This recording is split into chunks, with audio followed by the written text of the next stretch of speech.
데살로니가 후서 1장 1절에서부터 9절까지 말씀인데요. 오늘 설교 제목이 당연한 감사. 당연한 감사. 그죠?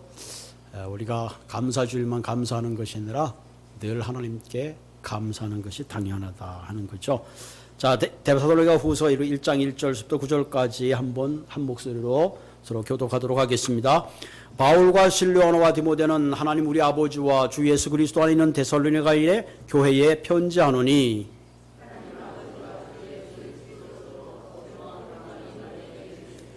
형제들 우리가 너희를 위하여 항상 하나님께 감사할지니 이것이 당연하면 너희의 믿음이 더욱 자라고 너희가 다 각기 서로 사랑함이 풍성함이라.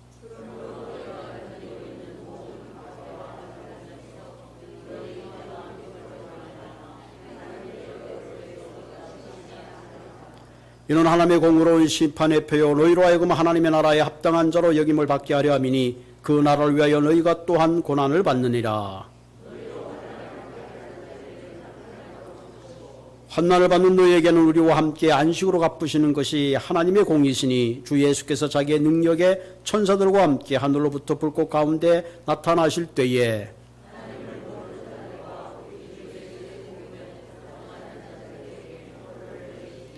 이런 자들은 주의 얼굴과 그의 힘의 영광을 떠나 영원한 멸망의 형벌을 받으리로다. 아멘. 우리 이 시간에 성가대 찬양이 있겠습니다.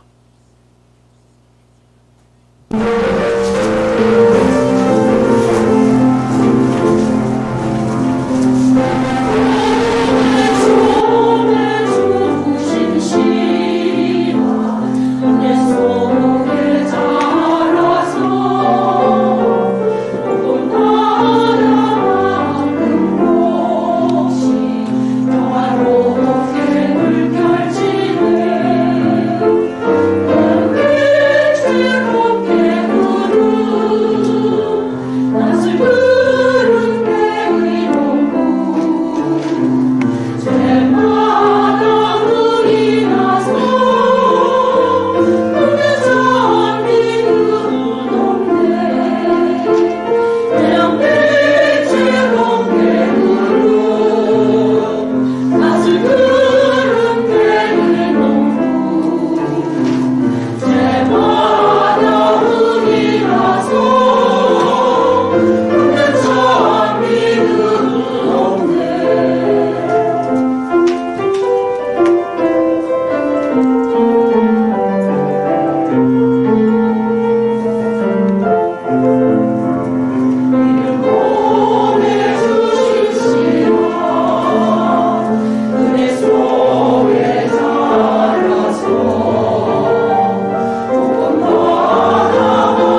아멘. 이 성가대에서 목이 터져라 감사하라. 감사 안 하면 안 될 것 같아요. 할렐루야. 예, 감사하라. 할렐루야. 감사하라. 우리 작년 땡스기빙은 바깥에 텐트를 치고 저희들이 예배를 드렸습니다. 오늘은 특별히 LA도 그렇고 옥스나드까지 전체적으로 바람이 부는 것 같아요. 아마 한 18마일에서 20마일 정도 분다고 합니다. 오늘 같은 날 바깥에서 예배드리면 얼마나 힘들었겠어요. 다행히 감사하게 뭐 마스크는 썼지만 그래도 우리가 인사이드에서 예배드릴 수 있는 하나님의 은혜가 얼마나 감사한지 모릅니다. 또 교회적으로는 저희 교회가 올해가 39주년을 맞이했습니다. 10년이면 강산이 변환되는데 오랜 세월이 흘렀죠. 교회는 우리가 개척 멤버가 교회를 개척하는 것이 아니라 하나님의 뜻 가운데 교회가 세워집니다. 그리고 그 교회를 통해서 하나님께서는 지역사회에 복음을 전하시고 또 사람을 세워가며 또 하나님의 나라의 큰 비전을 나누는 거죠. 그동안 한 식구가 되어서 한 교회를 섬기고 오랫동안 섬겨주시고 봉사해 주신 모든 교우님들께 감사를 드립니다. 특별히 추수감사절을 맞으면서 저희들이 4년 전인가요? 5년 전인가요? 우리가 늘 바깥에서 밥 먹고 비가 올 때는 참 좀 불편하고 여러 가지 그런 가운데 저희들이 펠로우십을 건립하는 그런 꿈을 가지고 시작을 했습니다. 막상 시작하고 나니까 여러 가지 또 물질적으로 여러 가지 문제들이 많았습니다. 그럼에도 불구하고 하나님께서 우리가 염려했던 것 이상으로 넘치게 채워주셨습니다. 그래서 펠로우십 홀이 잘 완성이 되었습니다. 지지난주부터 저희들이 들어가서 식사를 했는데요. 여러분 너무 좋죠? 앞으로 언젠간 이 펠로우십이 우리도 사용하지만 또 주위 커뮤니티를 위해서 다음 제너레이션을 위해서 하나님의 큰 섬김과 봉사에 귀한 그런 공간이 될 줄로 믿습니다. 작년에 저희들이 장로님, 권사님 새로운 리더십을 저희들이 세웠습니다. 올해는 특별히 한 3분 정도 우리 명예권사 또 우리 집사, 권사님 귀한 분들을 세우게 돼서 더더욱 감사합니다. 앞으로 여러분 한 분 한 분들이 이 옥스나드 교회의 자랑이요 더 나아가서 한 가족됨을 생각하면서 함께 그리스도의 아름다운 그런 덕을 전하는 그런 귀한 삶이 되기를 주님의 이름으로 축복을 드립니다. 데보라 노빌이라는 분이 계시는데 이분은 미국 TV와 라디오의 유명한 진행자이십니다. 이분이 쓴 책 가운데 책 제목이 Thank You Power, 감사의 힘이라는 그런 책을 썼습니다. 이분이 감사합니다라고 말하는 것은 0.3초밖에 안 걸린다고 합니다.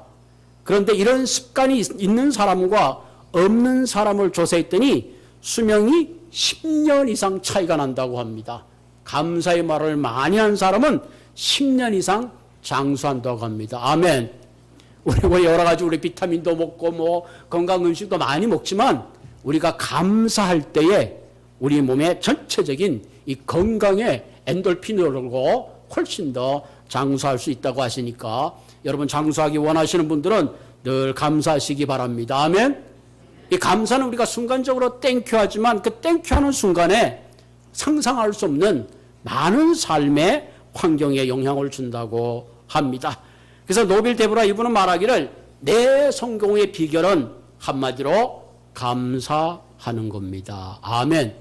내 삶의 성공은 감사합니다. 이렇게 바꿀 수 있다. 내 삶의 행복의 비결은 늘 감사하면서 사는 겁니다. 아멘. 감사합니다. 인상을 찌그리면서 감사하는 사람 없어요? 감사합니다. 이 감사하는 표정 그 자체만 해도 이미 얼굴에 모든 주름이 사라질 줄로 믿습니다. 감사하면 또한 감사를 불러오는 거죠. 한번 이분이 그 책에서 이런 내용을 소개하고 있어요. 이분이 이제 그 라디오 진행자고 방송 진행자니까 on 타임에 늘 방송을 해야 되는 거죠. 피츠버그에서 뉴욕행 비행기를 타는데 그 비행기가 자꾸 딜레이 되고 결국은 캔슬이 되고 그러는 거예요. 그러니까 사람들이 난리가 났죠. 빨리 가야 되는데 가지 못하니까 막 여기저기 컴플레인이 있고 줄은 길고 그 안내하는 사람들에게 막 컴플레인이 난리가 났습니다. 본인도 지금 온타임에 가야 되는데 비행기가 딜레이 되니까 얼마나 걱정이 되겠어요. 그 순간에 마음에 이런 생각을 했다가 그래도 감사하자. 이유가 있겠지. 만약에 비행기가 떠서 잘못해서 엔진을 고장나서 떨어지면 죽을 텐데 조금 늦는 게 무슨 대수냐. 감사하자. 그리고 자기가 줄을 서 있다가 다음 자기 차례가 됐을 때 가서 땡큐 그랬대요. 그랬더니 깜짝 놀래고 아니 모든 사람이 컴플레인하는데 어떻게 당신이 땡큐라고 합니까? 당신이 땡큐란 그 말에 내 마음이 얼마나 기쁜지 모릅니다. 그러면서 그 안내원이 자기의 어떤 전화번호를 줍니다. 혹시 이 비행기가 딜레이 되는데 다른 비행기를 찾다가 정 못 찾으면 다시 내게로 오십시오. 그분이 다른 비행기를 찾다가 또 다른 얼터네티브 웨이가 없어서 그 안내원을 찾아갔더니 그분이 자기를 따라오라고 그러면서 1등석 비행기로 안내해서 그 비행기를 타고 갔노라 하는 그런 얘기를 합니다. 할렐루야. 말 한마디에 천냥빚을 갚지만 땡큐 한마디에 뭐예요? 1등석을 탈 수가 있습니다. 땡큐 하면 이처럼 우리의 삶에 놀라운 변화가 찾아오는 것을 우리가 보게 됩니다. 여러분 성경에도 이런 여러 가지 사건들이 있죠. 역대하 20장에 보면 모압이라는 연합군이 유대 나라를 침공합니다.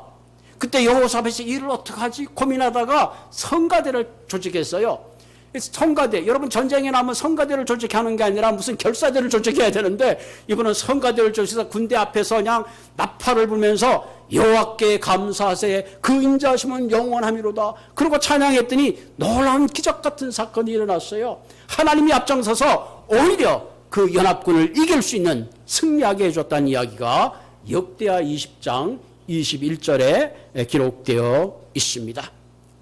한 번은 예수님께서 말씀을 전하는데 많은 무리들이 예수님의 말씀이 얼마나 달콤한지 해가 지는 줄도 모르고 배가 고픈 줄도 몰랐습니다.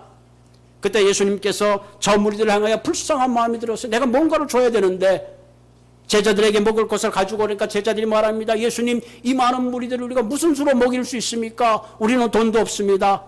그럴 때 한 보잘것없는 아이가 물고기 2마리와 떡 5개를 가지고 왔어요.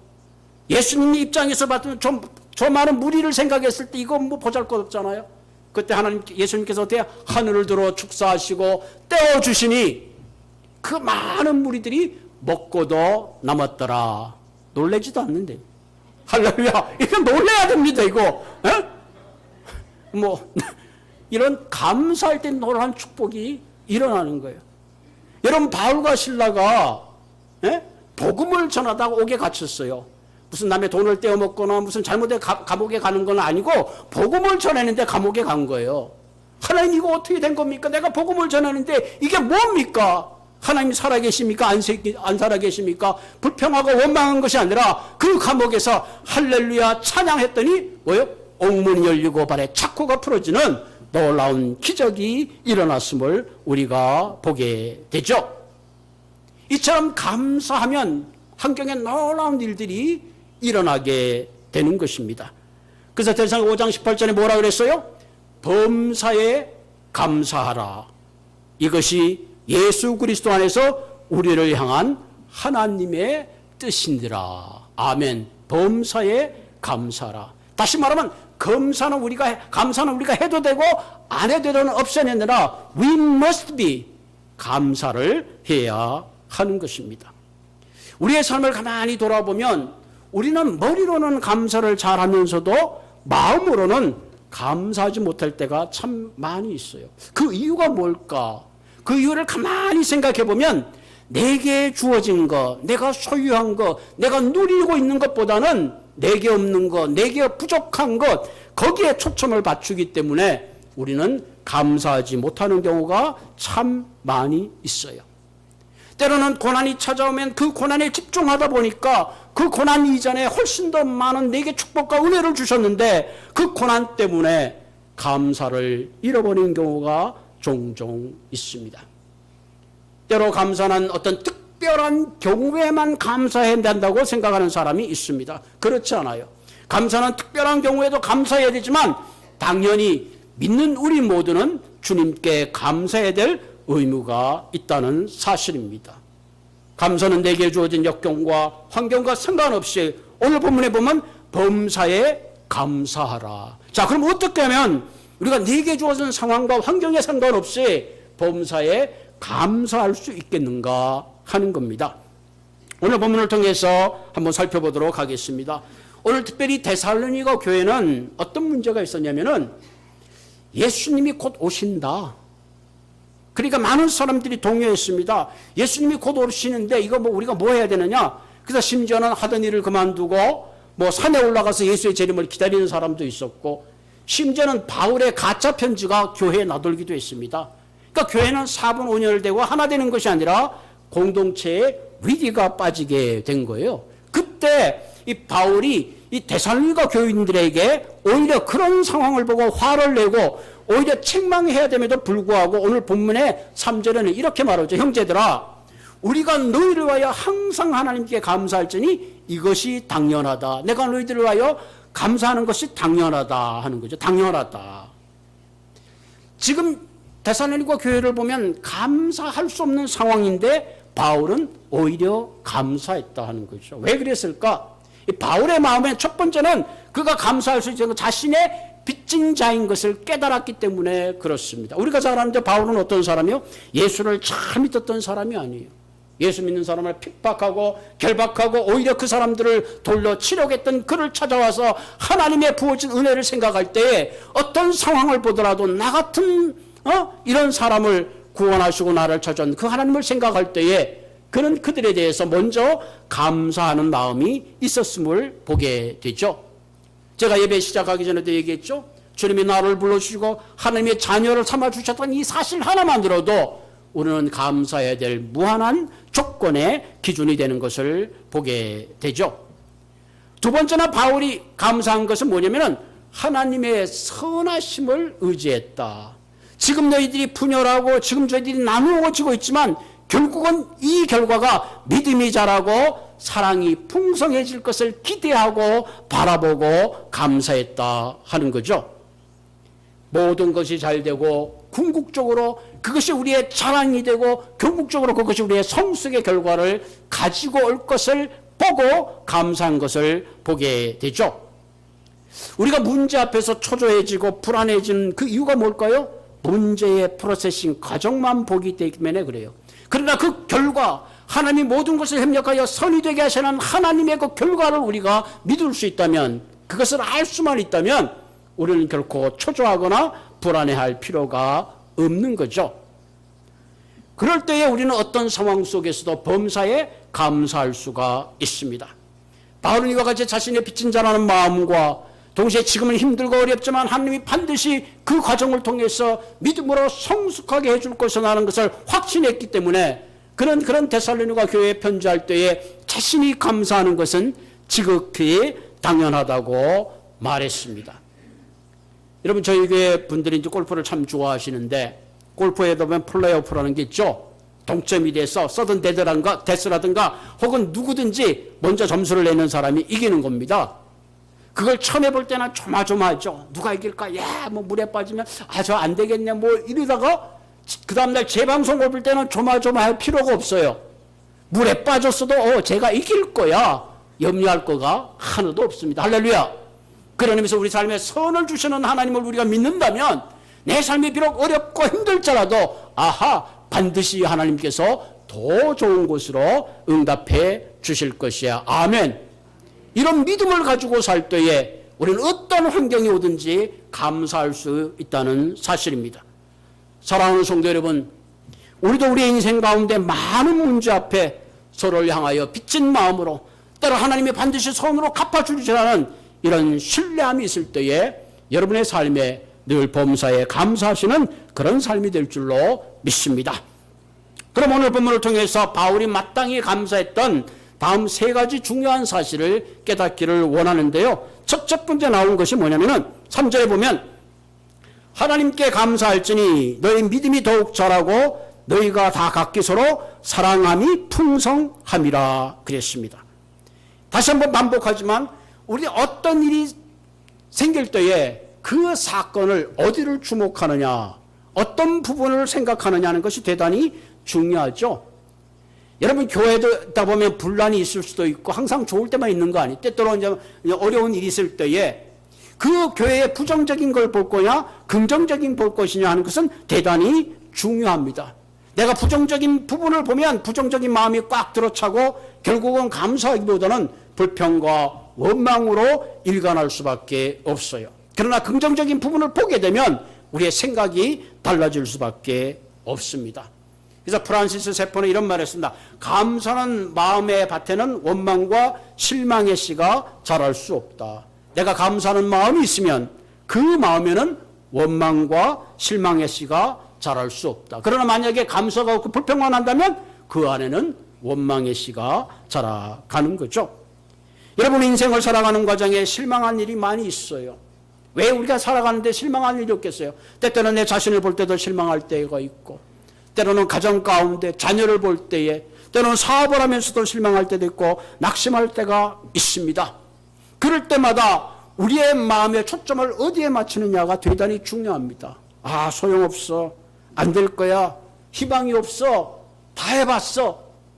그러면 진짜 다 해본 거예요. 다 발전이 없습니다. 교회도 어떨 때 어떤 일을 하면 목사님 우리 이전에 다 해봤어요. 그럼 뭐 어떡하자는 거예요? 아무것도 할 게 없죠. 그러나 어떤 문제 앞에서도 우리가 잘 될 거야. 지나갈 거야. 조금만 더 힘을 내. 긍정적으로 생각하게 될 때에 우리의 삶에 훨씬 더 아름다운 것을 보게 되죠. 그리스도인의 가장 큰 감사는 나를 불러주시고 구원해 주시고 자녀 삼으신 것, 사망 가운데 나를 구원하시고 저주 가운데 나를 구원하시고 내게 영생을 주신 복만 생각한다 그러면 사실은 우리가 어떻게 보면 수지 맞은 인생이에요. 벚꽃 맞은 거 수지 맞은 거 아니 사실은. 물론 벚꽃 맞아도 대단하겠죠. 짧은 인생 뭐 얼마나 굉장하겠어요. 그러나 그거보다도 우리의 영원한 하나님의 생명 가운데 들어갈 수 있다는 것은 얼마나 큰 축복인지 모릅니다.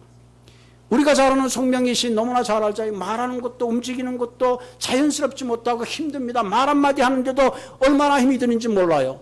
걷는 것도 움직이는 것도 내 마음대로 할 수 없는 그런 인생입니다. 그분이 쓴 시를 우리가 너무 잘 알잖아요. 복음성가에도 나와 있잖아요. 나 재물 없으나, 나 남이 가진 지식 없으나, 나 남에게 있는 건강 없으나, 나 남에게 없는 것, 재물도 없어요, 건강도 없어요, 지식도 없어요, 몸이 자유롭게 움직일 수 없는 핸디캡이지만, 그러나 난 남이 보지 못한 걸 봤다는 거예요. 남이 보지 못한 걸 들었고, 남이 듣지 못하는 음성을 들었고, 남이 받지 못한 사랑을 받았다는, 무슨 사랑을 받았다는 거예요? 아, 나는 깨달았네. 공평하신 하나님. 이게 어떻게 환경 가운데 나올 수 있는 고백입니까? 살아계신 주님 만나는 그 순간에 그는 듣지 못하고 깨닫지 못하고 사랑받지 못한 인생이 아니라 내 자신이 얼마나 하나님 앞에 사랑받는 인생인가를 깨달았을 때에 그 성령의 시인은 공평하신 하나님이라고 고백했습니다. 어떻게 보면 저와 여러분들은 이 성령의 시인을 생각하면 그 어떤 환경 속에서 감사하지 않을 수밖에 없는 거죠. 이번에 이렇게 말했어요. 나는 여물지 못한 계란처럼 태어났다. 여물지 못한 계란.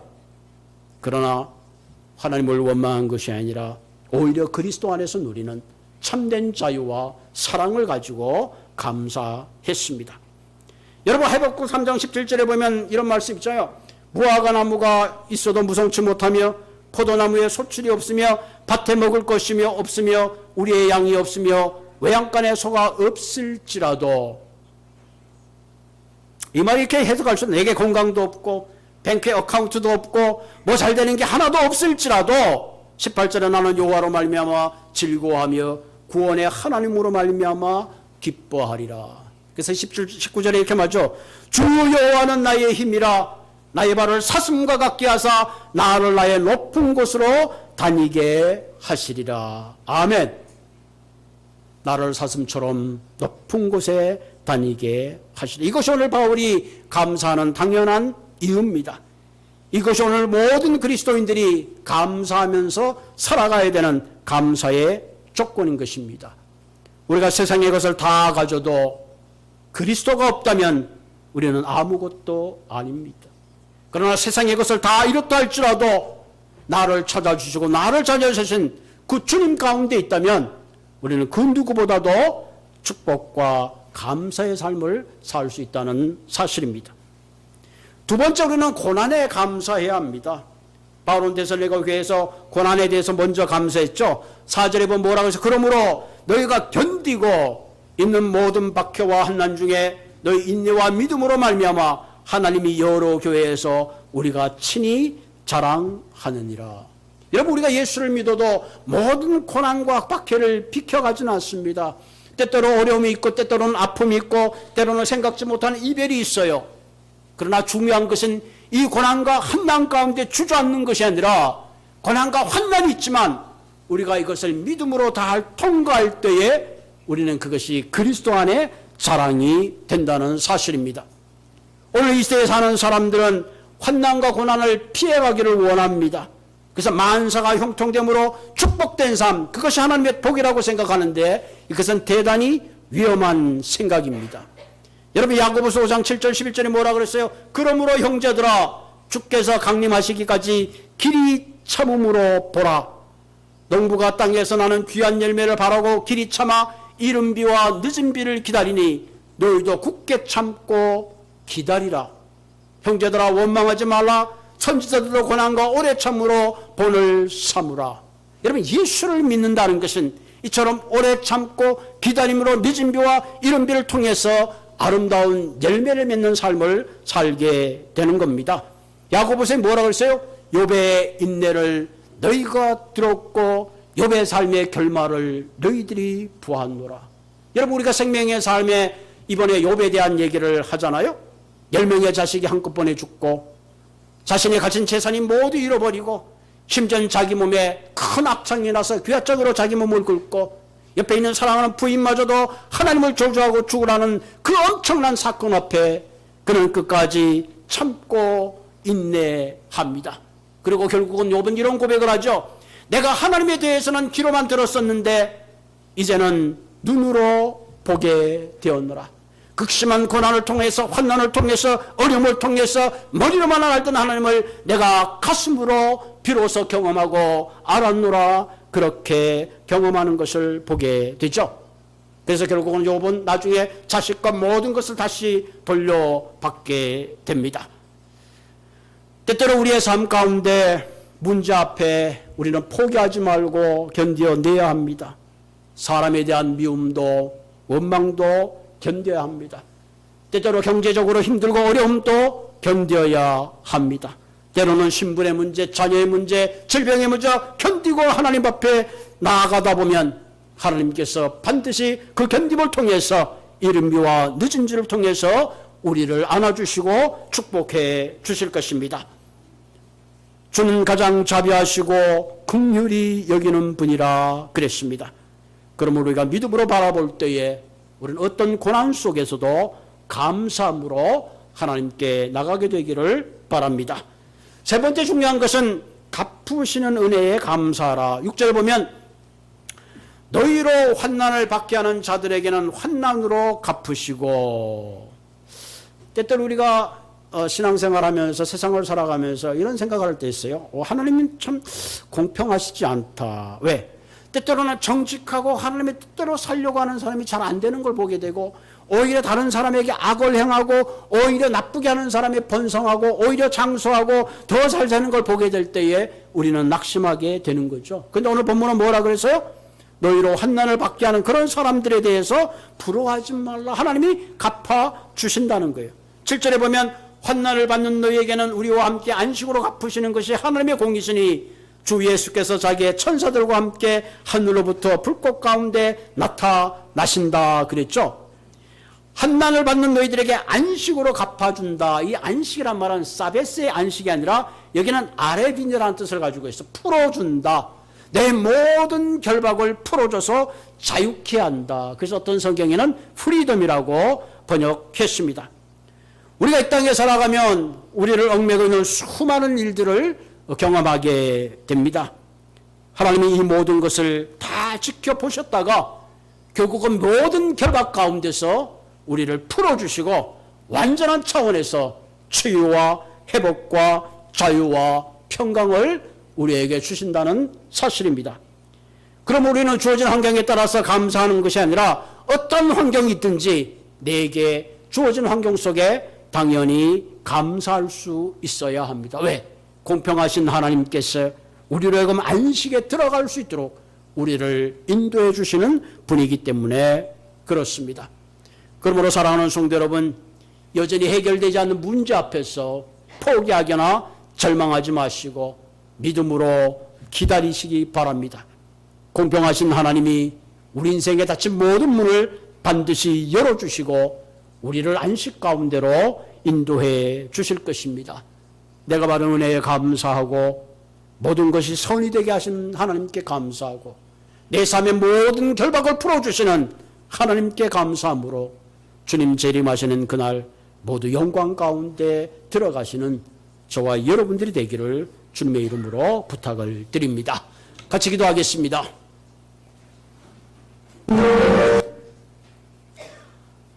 참 좋으신 하나님, 우리의 삶에 늘 선이 되게 하시고 늦은 비와 이른 비로 축복하기 원하시는 하나님, 내게 주어지는 환경 때문에 실망하고 절망하는 것이 아니라 때로는 그 모든 환경을 넘어서서 인내함으로 믿음으로 주님 바라보므로 모든 선한 결실을 맺는 우리 모두가 되게 하여 주옵소서.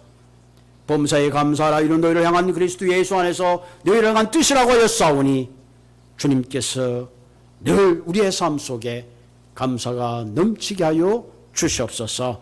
예수님의 이름으로 감사하며 기도드리옵나이다. 아멘.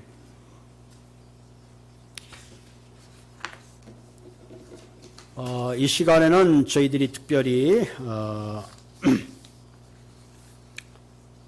신천 집사님 한 분과 또 명예 권사님 한 분, 신천 권사님 두 분 임명식을 거행하도록 하겠습니다. 특별히 우리 집사님은 로컬 철치에서 저희들이 공천위원회와 임원회를 거쳐서 교회에서 이분들을 청구하고 리더로 세웁니다. 또 그리고 권사님과 장로님들은 연합감리교회 직제위원회가 있습니다. 그래서 시험을 보고 또 인터뷰를 해가지고 직제시험에 통과하게 되면 저희들이 교회에서 임명식을 갖고 그래서 우리 권사님 또 장로님 되시는 분들은 연합감리교회 어디를 가든지 동일하게 권사로 집사로 섬길 수 있도록 그렇게 합니다. 그래서 저희 교회에서는 신천 집사님으로서는 우리 최헌영 성도님이